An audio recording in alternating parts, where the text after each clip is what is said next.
Good. Beautiful, beautiful. Bravo. Bravo. Beautiful. Yeah. I'm very struck because Peter plays in the youth orchestra. Are you beginning to get the feeling that the cello section of the youth orchestra is pretty incredible? You've now heard 5 of them. It's just unbelievable. You're an extraordinary musician. I mean, something very, very special. And there are a lot of very good musicians. You're a very special one. Yeah. So it's lovely.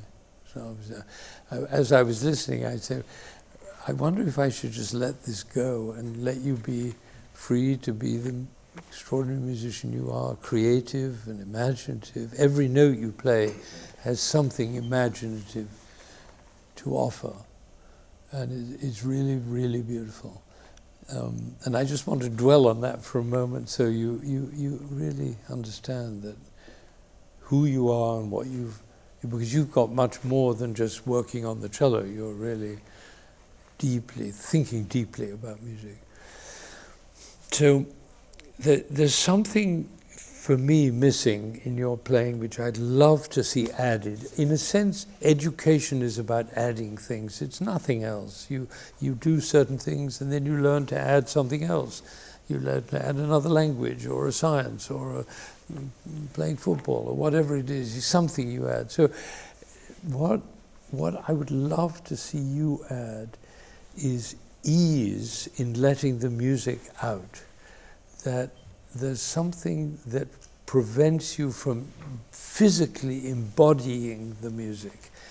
And it's interesting because the facial expressions, I was struck by the fact that the facial expressions you make, which are very strong and very meaningful, don't have anything to do with what the music is about. They would have been perfect in the Shostakovich, all that suffering, but the suffering isn't in the music. I mean, what is it? It's about beauty, it's about ease, it's about rhapsody, and it's very English in the sense that it was written apparently in Italy. He was affected by the Italian landscape, but you know, when people go to foreign countries, they don't forget who they are. He's always English. It's like Dvorak, when he came to America, he tried to write an American piece, but of course he wrote a Bohemian piece. So we don't get away from our past that easy. But there's sunlight, there's joy, there's beauty, all those English qualities of undulation and ease and beautiful aromas and beautiful orchestration. We don't get that from the piano, but it's like Ravel. Just beautiful smells. And I don't want to see you suffering playing this piece, right? And you're suffering because I think you're worrying about the cello or not at ease with it. And if you could add ease to what is an extraordinary musical personality and musical idea, I think something extraordinary would come out for you. Not only about the piece, but about you in relationship to music. And Peter's in an interesting position because he graduated from high school and then took a year in between before going to college. And I believe, because your wonderful teacher Mark told me this, you're not quite sure whether to go full out academic. She's brilliant academically, but there's a little thing in his back of his mind saying maybe music, maybe music, maybe music, right? Is that right? And I would love for you to release that music so that you have a real choice, right? A choice because you do this with such ease and such naturalness and such physical freedom that are you aware of what I'm talking about? This, yeah, right. And I suspect that although they may not have identified, the people in the audience are aware of it too, because we're aware of everything. We can't name it, but we feel it. And when you watch one of the great players like Jackie Dubray or Yo-Yo, or any of this, there's a kind of physical ease. I watched the first performance of this. Yeah, 1960 in London. It was written in 1959. It's very similar to the Shostakovich. And the first performance in London was Piatigorsky, for whom it was written. And Piatigorsky didn't like it at first because he said it wasn't brilliant enough. He wanted to show off more, right? But eventually he came around to seeing that Walton had created a masterpiece for the cello, but in a very unusual way. What an unusual way of beginning. A chord on the xylophone and then ching, chong, ching, chong. That's not the way you begin a concerto, you know, normally. And then this strange theme, toi, toi, there's intervals far apart from each other, and it doesn't impress, right? But it does create a wonderful atmosphere of open-heartedness, of lightness, of breath, breathing. And the contortions you're in are not serving that. You understand that, right? So should we try that? And I don't think it's going to happen here today, but it's something that you could, just as I invited GU to invite emotions of despair, of anger, of grief, of protest into her life, because she can't get there just by being a good girl and doing everything right. You can't get there that way.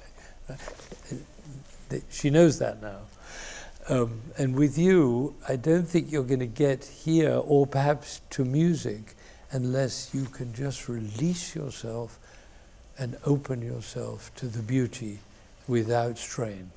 And it's not going to happen immediately. And I know your teacher is fascinating. We talked about this last time about Feldenkrais, and you do all that. There are so many techniques available to artists to unlock all of that. So just try again and see if you can get in touch with it. And try and get a very calm, radiant, by all means, face, but not one which is contorted. Do you want to make it even longer a little bit? Because you're so tall. I just shortened it, actually. What? I just shortened it, actually. I know, I saw that. I'm wondering, because if you, of course, Piatigorsky was also very, very tall. And he was one of the greatest cellists. And you know, Walton was so thrilled when one of the truly great cellists of all time came to him and said, "Would you write a concerto for me?" You know, Primrose had already asked for a viola concerto and a violin concerto, and now a cello concerto with.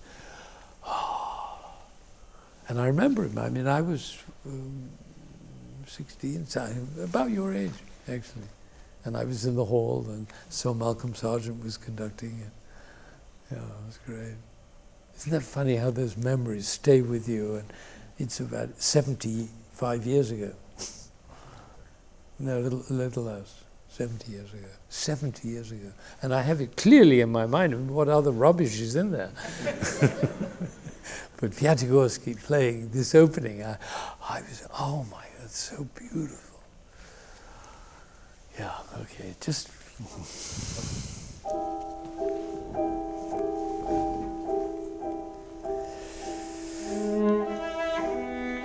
See, even he says, look, these, of course, they're easy in the intervals because you play them on two strings, but that's a long way to sing, right? Can you do that? Can you don't take it convenient, but why not? You mean? Yeah, why not? Okay. Why not? Yeah. Oh, great. Here we go. One bar.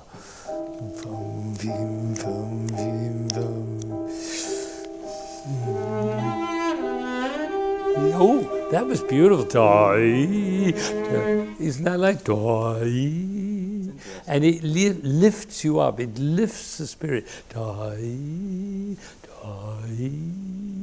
Instead of it's worry, anxiety, pressure, adds everything. Just toi, toi, spring, flowers, perfumes, lightness. That's what it seems to me to be saying. Should we try one bar? Two beats.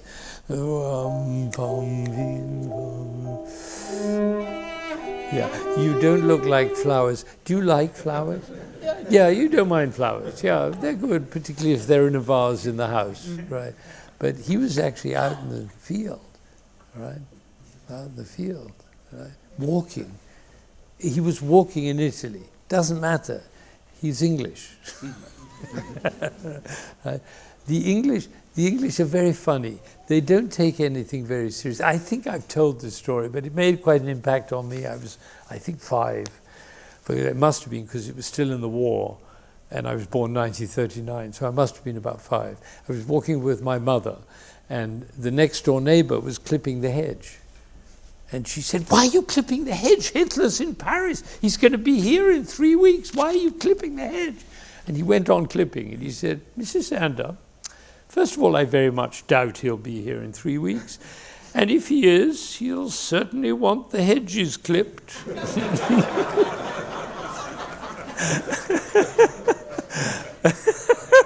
I was 5. I thought, oh, wow.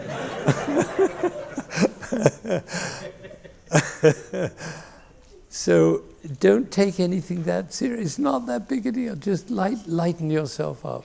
Right? You're doing beautifully, but you're great. And I just want something more. Just like we wanted more from GU. She's great. I don't want to change anything. But just add something. Ease. Joy. Can you do joy? Oh, yeah. Yeah, good, great. But not joy like we won the game, but joy like, oh, this world is so beautiful. So beautiful. Oh, I'm so alive and so privileged to be here. That's the joy I'm talking about. Right? And when we do it for ourselves, we do it for the audience. They can't get access to that joy without us, which is why they spend so much money to hear us play, right? Because they can't get it anywhere else. Right? They can't buy it. You can't go to a shop and get joy. You can go to a concert and get joy if the musicians understand what the message of the composer is. Right? And we get confused because we think it's about our instrument. Yes, the instrument is important, but it's not the end all. It's a method to get there, but it's not what it's about. Which is why that woman was crying in the Dvorak, even though my teacher wasn't playing his best. Is that right? Okay, so you don't have to play your best. Relax, just 2 beats.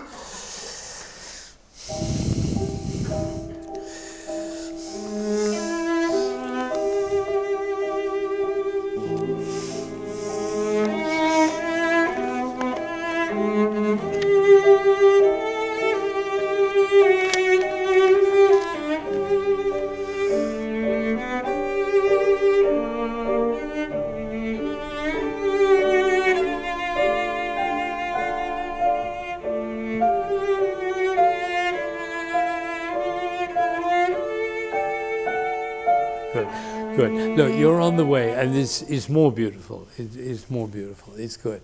This is not going to go quickly, this idea, obviously, because you have a lot of habits, and they're all beautiful. You know, that you care, it's feeling, it's the face and the body and the head, and so much going on. And the music wants you to be very simple, but you have forgotten how to be simple. And that is because the pressure on you, I mean, you don't know what to do musically and professionally and all, there's a lot of pressure. And I would wish on you, I want to read you a passage, and listen to the passage and tell me what's the most important word in this passage. This is a statement by Martha Graham, great teacher. She was a great dancer and a choreographer and a great figure in American life. And this is what she wrote. And just listen carefully and see what is the most important word. There is a vitality a life force, an energy, a quickening that is translated through you into action. And because there is only one of you in all of time, this expression is unique. And if you block it, it will never exist through any other medium. The world will not have it. It is not your business to determine how good it is, nor how valuable, nor how it compares with other expressions. It is your business to keep it yours clearly and directly, to keep the channel open. It's a beautiful phrase. What do you think the most important word in that is?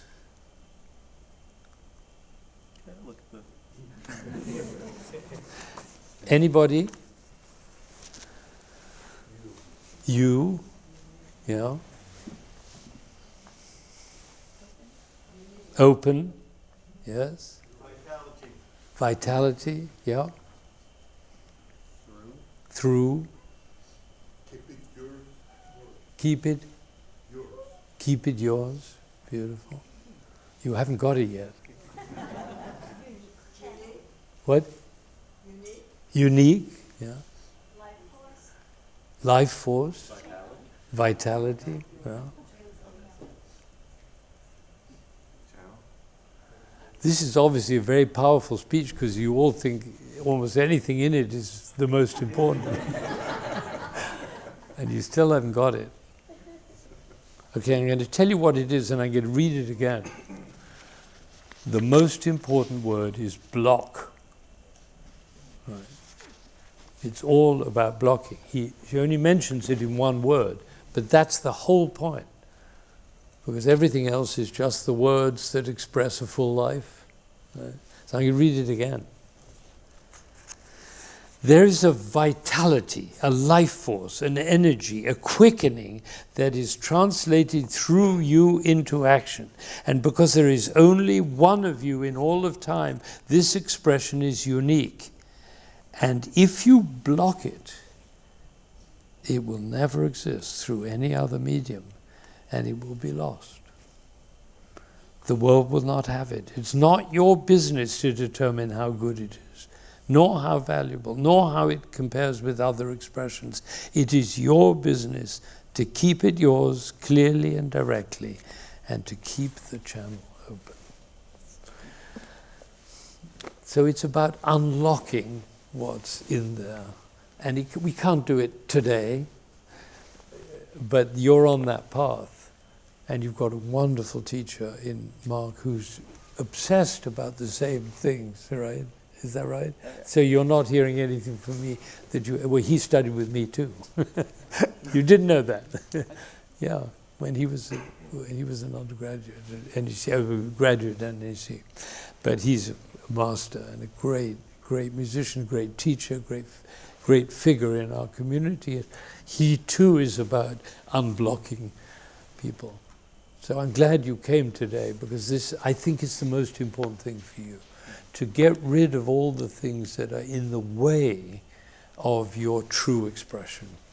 And just to stop blocking it by the stuff in your head, the comparisons, the people who play better, the worry. And you're playing the mala. When you play an orchestra, because we're all going to orchestra this afternoon to play Mahler Sixth, please, when you go, leave all that behind and just be there with your full being available for Mahler. Because Shostakovich got his musical experience from Mahler. Mahler's anguish, as expressed in the Sixth Symphony, is something that Shostakovich fed off all his life and poured into his music. So you're in the right place, all right? So this is a beautiful moment, and I'm very glad we've had this conversation, because you had a great class with Sandy Bailey. He talked a lot about your bow and all that stuff. I used to be a cellist, but now I just just the music. Because I'm responsible for the whole orchestra and I feel as though my responsibility is to the audience, to enable the audience in any way they can to get access what the great composers have taught us. Because that's what we have. It's the greatest legacy that we have, is what the composers have taught us about life. And what Walton is teaching us here is about open-heartedness and ease and love and the beauty of nature and what happens to us when we give up our fears. Isn't that beautiful? What a great thing to be engaged with. So thank you. Beautiful.